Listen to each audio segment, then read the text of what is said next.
नमस्कार, आप देख रहे हैं चर्चा आज की न्यूज चैनल। मैं हूं आपके साथ प्रिया। ये नजर डालते हैं बड़ी खबरों पर। किताबों के साथ डिजिटल तकनीक भी जरूरी। वर्ल्ड बुक फेयर के भारत मंडपम में देश शीर्षस्थ पत्रकार अवधेश कुमार एवं फिल्म एक्टर राकेश राजपूत ने मन के वृंदावन में काव्य कृति का किया विमोचन।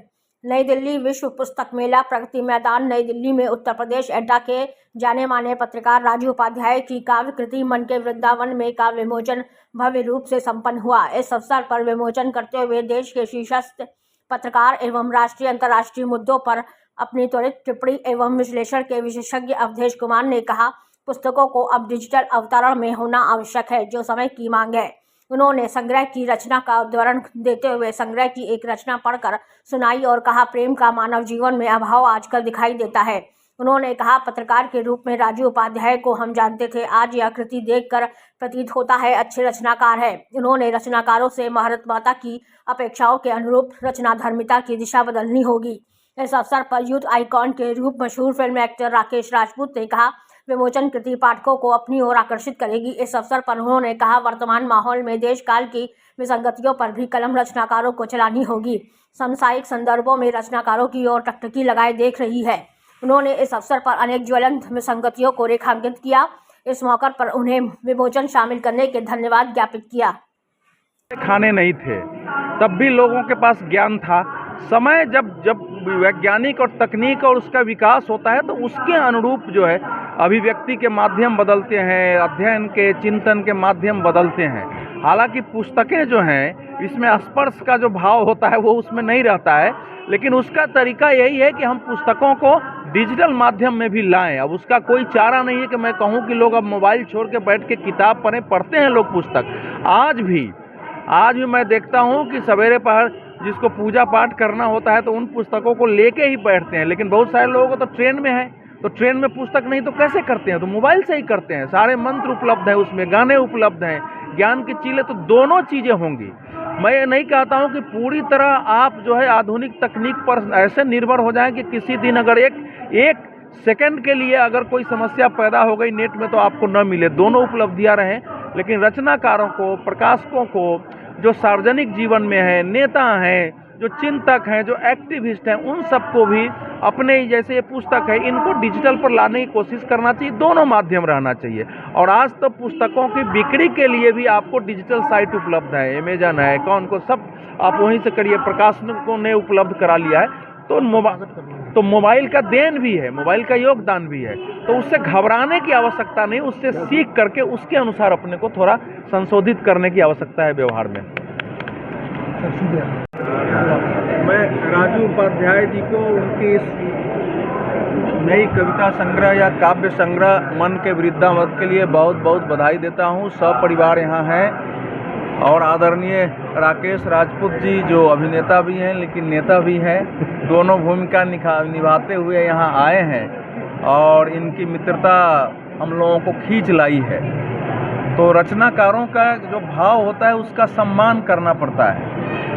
तो पत्रकार के रूप में मेरा इनसे परिचय हुआ था, हालांकि ये बताते थे कुछ लिखा है, लेकिन एक रचनाकार इस प्रकार से रूप में जिसमें कि कुछ ओरिजिनलिटी हो, हाँ, जिसमें सरलता, सहजता हो और प्रेम का भाव हो। और मैं जिज्ञासा प्रकाशन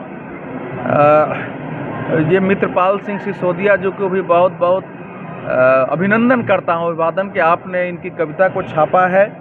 और हमारे कार्यक्रम में ये पत्रकार के रूप में अरुण शर्मा जी हैं, सुषमा रानी जी हैं, ग्रामीण पत्रकार संघ ट्रस्ट के अनिल गुप्ता जी हैं, आप सब आए हैं। और मुझे उम्मीद है आगे आप और भी कविताएं रचेंगे। इसकी एक कविता मैं उलट रहा था, मैंने इसको पूरा पढ़ा नहीं है पुस्तक को, लेकिन अभी एक उलट रहा था तो चला है कि कवि का भाव कहाँ तक जाता है। 100 जन्म 7 नंबर पेज पर है ये। सिर्फ 2 बूंद प्रेम की खातिर 1000 गरल पी लिए हमने, जवा हुए हम पिराओं में फिर भी अधर सी लिए हमने। 7 जन्म की कस्में टूटी, बादों की सब रस्में छूटी, 2 पल तुम संग जी कर देखा, 100 जन्म जी लिए हमने।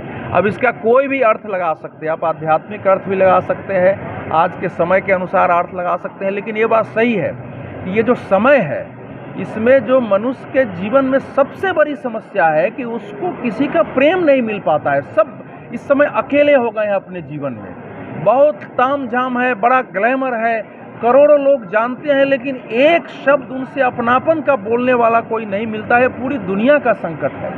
तो इसलिए जो भाव है ना कि उतने के लिए कई बार मैंने देखा है बड़े से बड़े लोगों से संपर्क रहे हैं कि कोई हमसे आके हमारा व्यक्तिगत जीवन के बारे में थोड़ा सा पूछे और कोई वो मैं बता सकूं, उसके लिए एक किसी सीमा तक जाने को तैयार रहे, नहीं मिला है। तो उस भाव से जब मैं इसको देखता हूं तो ये वर्तमान समय का ये चित्रण है।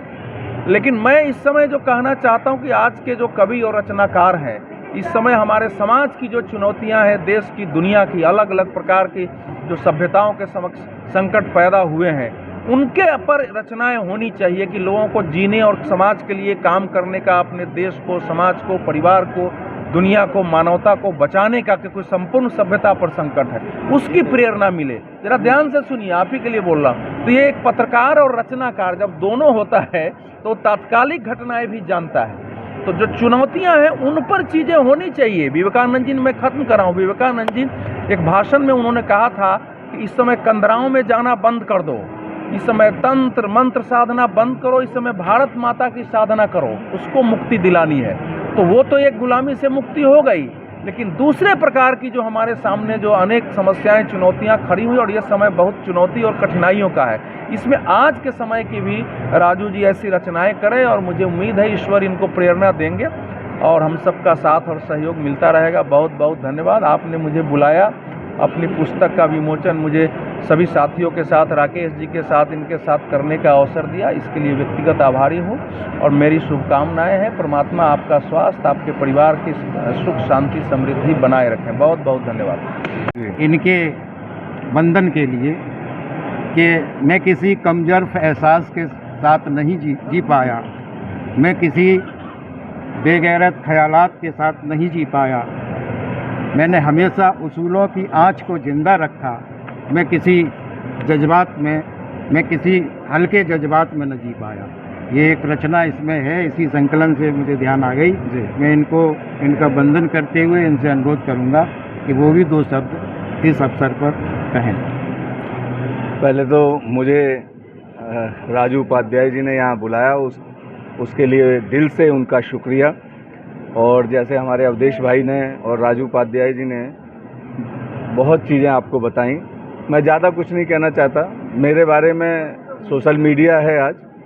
मैं किसान का बेटा हूँ, मैं पहलवान रहा हूँ, दिल्ली केसरी रहा हूँ 1995 में, फिर भारत सरकार में APS रहा, डॉक्टर मनमोहन सिंह जी की सरकार में मैं होम मिनिस्ट्री में, लेबर मिनिस्ट्री में, कम्युनिकेशन IT मिनिस्ट्री में, तमाम मंत्रालयों में मैं रहा और अभिनेता हूँ। तमाम फिल्मों में एक्टिंग की मैंने, अर्जुन पंडित, फर्ज, माँ तुझे सलाम, किस्मत, जल्लाद, बिग ब्रदर और शक्तिमान सीरियल, सावधान इंडिया, उन सीरियलों में भी मुझे अभिनय करने का मौका मिला। आज देश की तीसरी सबसे बड़ी पार्टी समाजवादी पार्टी का मैं राष्ट्रीय सचिव हूँ। और 100 बात की एक बात, मैं मानवतावादी हूँ, मैं देश के लिए समर्पित अपने जीवन को करने की विचारधारा रखता हूँ। मैं ये समझता हूँ कि आज, जैसे अवधेश भाई भी कह रहे थे, कि आज हमें बात करनी चाहिए मूलभूत मुद्दों पर, जो समाज की, देश की मूलभूत सुविधाएं हैं उन पर। आज नौकरियां खत्म हो रही हैं, शोषित वंचित समाज के साथ अन्याय हो रहा है, बहन बेटियों के साथ अन्याय हो रहा है, किसानों के साथ अन्याय हो रहा है, युवाओं के साथ अन्याय हो रहा है, जवानों के साथ अन्याय हो रहा है। आप देख रहे होंगे हाथरस की घटना, आप पीलीभीत की घटना, आप कासगंज की घटना, आप एटा की घटना, तमाम ऐसी घटनाएं हैं जो महिलाओं के साथ अन्याय हो रहा है। और ये सरकार महिलाओं के नाम पे आई थी, किसानों के नाम पे आई थी, नौजवानों के नाम पे आई थी। नौजवान आप देख रहे हैं अग्निवीर योजना, अपने आप में जवानों के साथ धोखा है। किसान 2019 में धरना प्रदर्शन देते हुए लगभग 800 किसान शहीद हो गए, उनके ऊपर कोई बोलने वाला नहीं है। आप ये तमाम मुद्दे ऐसे हैं, किसान के, नौजवान के, बेरोजगारी के, महंगाई के। और एक 100 बात की एक बात, ये जो हमारे राजू उपाध्याय हैं, ये कभी भी हैं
नहीं, ट्रेन नहीं आती है।